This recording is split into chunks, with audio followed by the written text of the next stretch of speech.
नमस्कार, मैं हूं आपके साथ अनुष्का राय और आप देख रहे हैं तक्षित न्यूज।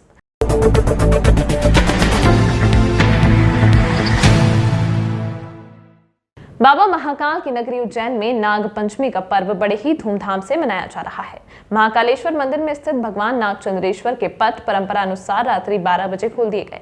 भगवान नागचंद्रेश्वर के पूजन के बाद मंदिर में रात से ही श्रद्धालु दर्शन कर रहे हैं। दर्शन का यह सिलसिला लगातार 24 घंटे तक चलता रहेगा। विश्व प्रसिद्ध महाकालेश्वर मंदिर में नाग पंचमी पर भगवान नागचंद्रेश्वर के दर्शन की महत्ता है। यहाँ महाकाल मंदिर के शीर्ष पर भगवान नागचंद्रेश्वर का अति प्राचीन मंदिर है, जहाँ नाग पर विराजित शिव पार्वती की अति दुर्लभ मूर्ति है। यह मंदिर साल में एक बार नाग पंचमी के मौके पर खुलता है। मान्यता है कि आज के दिन श्री नागचंद्रेश्वर के दर्शन करने से शिव और पार्वती दोनों प्रसन्न होते हैं। इसी के चलते आज दर्शन के लिए श्रद्धालुओं का सैलाब उमड़ा। रात 12 बजे मंदिर के पट खुलने के बाद पंचायती अखाड़ा महानिर्वाणी के महंत विनीत गिरी महाराज और कलेक्टर कुमार पुरुषोत्तम ने भगवान नागचंद्रेश्वर की पूजा अर्चना की।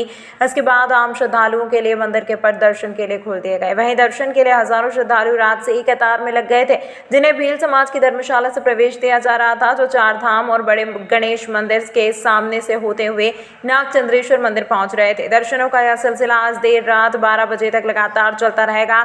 दोपहर 12 बजे भगवान नागचंद्रेश्वर की शासकीय पूजा हुई। पंचायती महानिर्वाणी अखाड़े महंत विनीत गिरी महाराज के मुताबिक नागचंद्रेश्वर मंदिर में पूरा शिव परिवार सर्पशैया पर विराजमान है।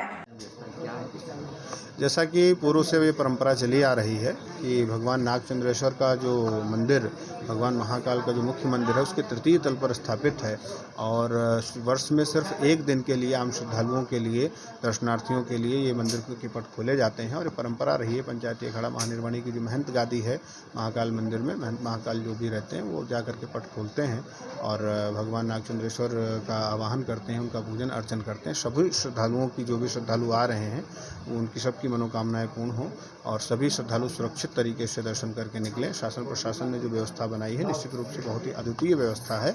श्रद्धालुओं की सुविधा को ध्यान में रख करके व्यवस्था बनाई गई है। उसी क्रम में आज उसी परंपरा के अनुसार जो त्रिकाल पूजा की पद्धति है उसके अनुसार पहली जो पूजा की परंपरा है वो षोडशोपचार पूजन के साथ में पूजन प्रारंभ हो चुका है और आम श्रद्धालुओं को दर्शन करना प्रारंभ कर सकते हैं। चूँकि रात्रि 12 बजे पट खोले जाते हैं तो एक पूजा जो है वो हो चुकी है और आम श्रद्धालु दर्शन करेंगे और मध्याह्न में कल दोपहर 12 बजे शासकीय पूजा होती है। उसमें हमारे जो भी यहाँ के संभायुक्त रहेंगे, कलेक्टर, कमिश्नर, आईजी, जितने भी अधिकारी होते हैं सभी सपरिवार आते हैं और उनकी शासकीय पूजा होती है। उसके पश्चात भोजन प्रसाद की जो एक व्यवस्था है, परंपरा है कि यहाँ पर भंडारा होता है, तो वो सभी श्रद्धालुओं के लिए प्रारंभ हो जाएगा। उसके पश्चात फिर रात्रि को 12 बजे पुनः फिर हम ऊपर जाएंगे और जा करके पूजन इत्यादि करके और जो परंपरा है उस परंपरा के अनुसार पूजन करके पट बंद किया जाएगा।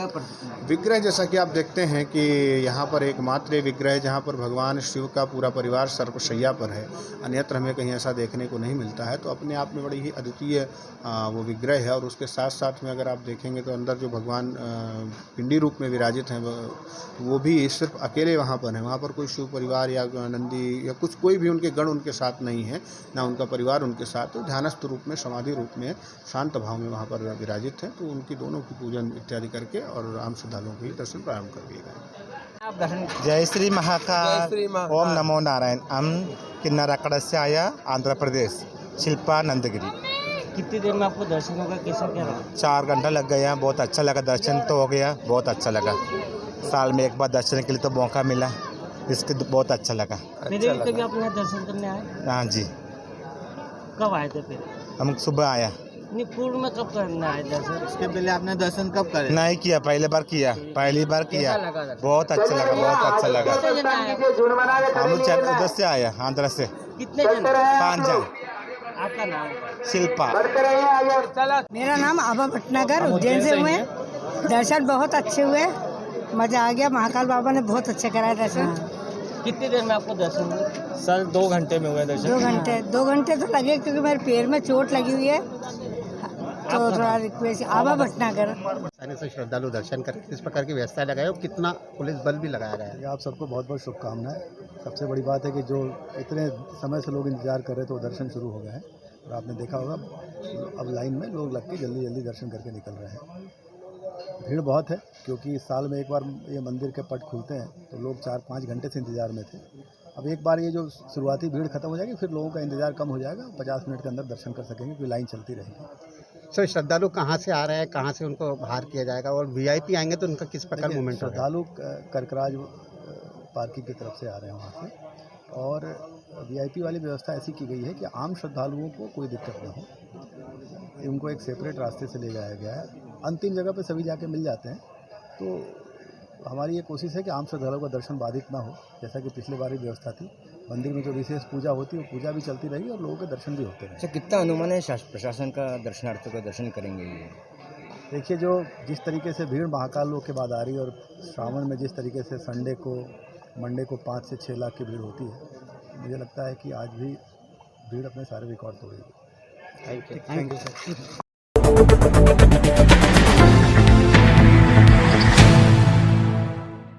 देश विदेश के आस्था का केंद्र बने बाबा महाकाल की नगरी उज्जैन में भले ही लाखों श्रद्धालु प्रतिदिन आते हैं, परंतु रेलवे विभाग इस पवित्र शहर पर अपनी वक्र दृष्टि बनाए हुए है और भेदभाव का कोई मौका नहीं छोड़ता है। आए दिन यहां से सुविधाएं हटाना एवं कर्मचारियों के पद समाप्त करने का षड्यंत्र जारी है। कर्मचारी संगठन जनप्रतिनिधियों से गुहार लगाकर थक गए हैं और अब इंदौर स्थानांतरित हो रही लोको लॉबी को बचाने के लिए भूख हड़ताल पर बैठे हैं। उज्जैन मुख्यालय पर पदस्थ लोको पायलट पैसेंजर का लोको पायलट मेल एक्सप्रेस के पदों पर पदोन्नति कर इंदौर स्थानांतरण। उज्जैन से मेल एक्सप्रेस लोको पायलट की पोस्ट खत्म किए जाने के विरोध में कर्मचारियों ने मोर्चा खोल दिया है, जिसके चलते कर्मचारी पिछले 2-3 दिनों से आंदोलन के बावजूद जब कोई सुनवाई नहीं हुई, तो आज Ujjain railway station platform number 1 पर कर्मचारी अनिश्चितकालीन भूख हड़ताल पर बैठ गए। यहाँ कर्मचारियों का आरोप है कि रेल अधिकारी अपने फायदे के चक्कर में उज्जैन मुख्यालय पर पदस्थ लोको पायलट पैसेंजर को स्थानांतरित कर रहे हैं और उज्जैन रेलवे स्टेशन से इस लोको लॉबी को पूरी तरह खत्म करने की साजिश की गई है, जिसका कर्मचारी पुरजोर विरोध करते हैं। यदि मांगे नहीं मानी गई तो आगे उग्र आंदोलन किया जाएगा। पिछले कई सालों से लगातार उज्जैन रनी मुख्यालय के कर्मचारी उज्जैन मुख्यालय के लिए लड़ाई लड़ रहे हैं और प्रशासन अनैतिक रूप से बिना किसी सोच समझ के, बिना किसी फायदे से के और उज्जैन रनी मुख्यालय के कर्मचारियों को यहाँ से उजाड़ना चाहता है। हम बराबर लड़ाई लड़ रहे हैं, सारे संगठन लड़ाई लड़ रहे हैं, उसके बावजूद हमारा इनके साथ में एक एग्रीमेंट हुआ था। उस एग्रीमेंट के तहत ये तय हो गया था कि और उसके ऊपर दोनों मान्यता प्राप्त संगठनों के चारों पदाधिकारियों के साइन हैं। उसमें ये तय हो गया था कि अब इस मुख्यालय को कहीं भी स्थानांतरित नहीं किया जाएगा। जब सारी गाड़ियाँ यहाँ से चल सकती हैं, उतने ही घंटे में चल रही है, देश को फायदा हो रहा है, रेलवे को फायदा हो रहा है, तो भैया किस कारण से उज्जैन का ट्रेनिंग कर्मचारियों को घर उजाड़ना चाहते हैं? इसके विरोध में अभी उन्होंने जो हमारे साथ एग्रीमेंट हुआ, उस एग्रीमेंट को तोड़ते हुए 16 लोगों के पोस्टिंग ऑर्डर इंदौर के निकाल दिए हैं। हम उसका विरोध करते हैं। क्यों आपने ऑर्डर निकाले जब हमारे साथ एग्रीमेंट हो चुका है, हमारे साथ समझौता हो चुका है? समझौता को तोड़ रहे हैं, धोखाधड़ी कर रहे हैं। रेल प्रशासन के कुछ अधिकारी अपनी जिद के कारण, अपनी जिद को महत्व देते हुए, जबकि दूसरे अधिकारी जानते हैं कि ये गलत हो रहा है, पर वो क्यों नहीं बोल रहे हैं वो जाने। पर कुछ अधिकारी अपनी जिद को बताते हुए अपने प्रमोशन के लालच में हमारे उज्जैन के मुख्यालय के रनिंग कर्मचारियों का घर उजाड़ना चाहते हैं। हम उसका विरोध करते हैं। कितने दिनों से आप यहाँ पे हड़ताल पर बैठे हैं? हाँ, आज से हमने हड़ताल शुरू करी। कब तक चलेगी? कल प्रदर्शन रखा था, परसों प्रदर्शन रखा था, पर उनको कोई फर्क नहीं पड़ रहा, इसलिए हमने अनिश्चितकालीन भूख हड़ताल रखी है। ये भूख हड़ताल सुबह 9 बजे से स्टार्ट होकर शाम को 7 बजे तक चलेगी और इसमें बारी बारी से रेल कर्मचारी बैठेंगे। महिला रेल कर्मचारी, दूसरे रेल कर्मचारी, western railway employees union, western railway मजदूर संघ और अन्य संगठन, इसके अंदर दोनों मान्यता प्राप्त संगठन और अन्य संगठन जिनको मान्यता है नहीं है, सारे लोग इसके अंदर शामिल हैं और पूरी ताकत के साथ में इस लड़ाई को लड़ा जाएगा। और लड़ाई जब तक चलती रहेगी, जब तक ये हमारा जो मांग है पूरी नहीं हो जाए और हमारा मुख्यालय सुरक्षित ना हो जाए।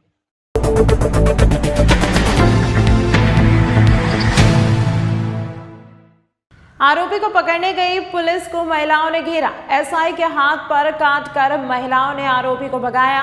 उज्जैन पुलिस द्वारा गुंडों को पकड़ने के लिए लगातार अभियान चलाया जा रहा है। ऐसे में महिदपुर तहसील के गांव पेटलावद में रहने वाले फरार आरोपी बने सिंह पिता सेवाराम के खिलाफ कोर्ट ने वारंट जारी किया था, जिसको लेकर महिदपुर रोड पुलिस की टीम बीती रात गांव पेटलावद पहुंची। मुखबिर की सूचना पर पुलिस ने बने सिंह को उसके घर से पकड़ लिया। बने सिंह को एसआई हेमंत सिंह जादौन और आरक्षक ईश्वरलाल जब घर से बाहर लेकर निकले तभी वहां मौजूद बने सिंह की मां कालीबाई, बहन टीना, रीना और भाई नरेंद्र सहित 2-3 अन्य लोग पहुंच गए, जिसके बाद परिजनों ने पुलिस से अभद्रता की और बने सिंह को पुलिस से छुड़वाने का प्रयास किया। यहाँ तक कि कालीबाई ने एसआई हेमंत सिंह जादौन के हाथ पर भी काट दिया। मौके पर सभी लोगों ने बने सिंह को पुलिस से छुड़वाया और मौके से भगा दिया, जिसके बाद पुलिस ने सभी आरोपियों के खिलाफ शासकीय कार्य में बाधा का प्रकरण दर्ज किया है। पुलिस के अनुसार आरोपी का गांव में आतंक है, लोगों को डराने और धमकाने का काम करता है। वरिष्ठ अधिकारियों के द्वारा कल रात्रि में कॉम्बिंग गश्त के निर्देश प्राप्त हुए थे, जिसके पालन में थाना महिदपुर रोड के द्वारा स्थायी वारंट, गिरफ्तारी वारंट के तामीलों के लिए पुलिस फोर्स रवाना हुआ था, जिसमें एक वारंटी बने सिंह पिता सेवाराम का कोर्ट से वारंट प्राप्त हुआ था, जिसकी तामीली करने के लिए महिदपुर रोड की पुलिस गई हुई थी। वारंटी के मिलने पर उससे पूछा गया, उसने अपना नाम बताया तो पुलिस उसको अपने साथ लेके आ रही थी। इसी दौरान वारंटी के परिवार की महिलाओं के द्वारा पुलिस के साथ झूमा-झपटी किए जाने लगा और उसे रोकने लगे। पुलिस ने समझाया कि इसका वारंट है, हमें कोर्ट में तामीली कराना है। इसके बावजूद भी उन महिलाओं के द्वारा पुलिस के साथ झूमा-झपटी की गई। महिलाओं के साथ पुलिस ने किसी भी प्रकार की कोई भी मारपीट नहीं की है।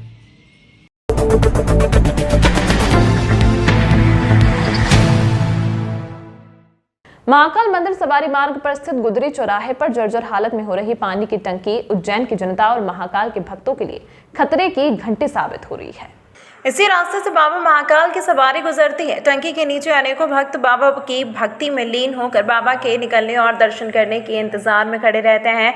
जर्जर हो रही पानी की टंकी नीचे विद्युत डीपी और सवारी मार्ग खतरे के अंदेशे को बढ़ा रहा है। जिस तरह प्रशासन सवारी मार्ग के जर्जर मकानों पर पैनी नजर रखता है, इसी तरह इस टंकी की सुध भी ली जानी चाहिए।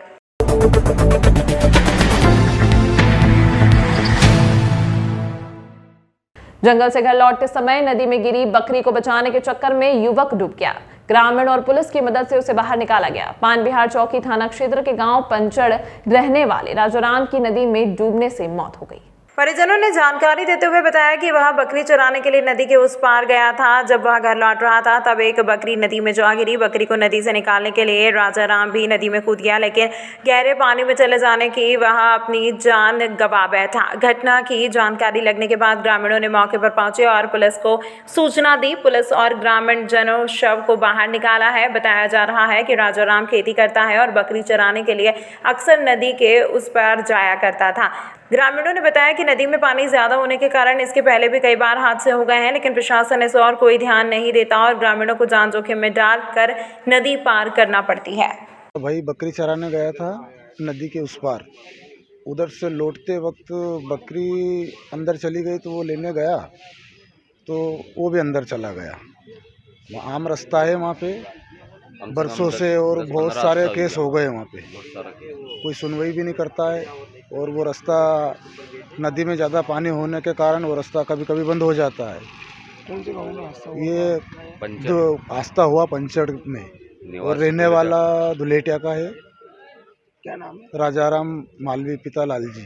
क्या काम करते थे? यही खेती बाड़ी करते हैं। क्या उम्र होगी? उम्र 45 साल। आपका नाम? मेरा नाम ईश्वरलाल मालवी। ये कौन सा ये थाना ये चौकी पानबिहार चौकी वाला थाना चौकी पानबिहार।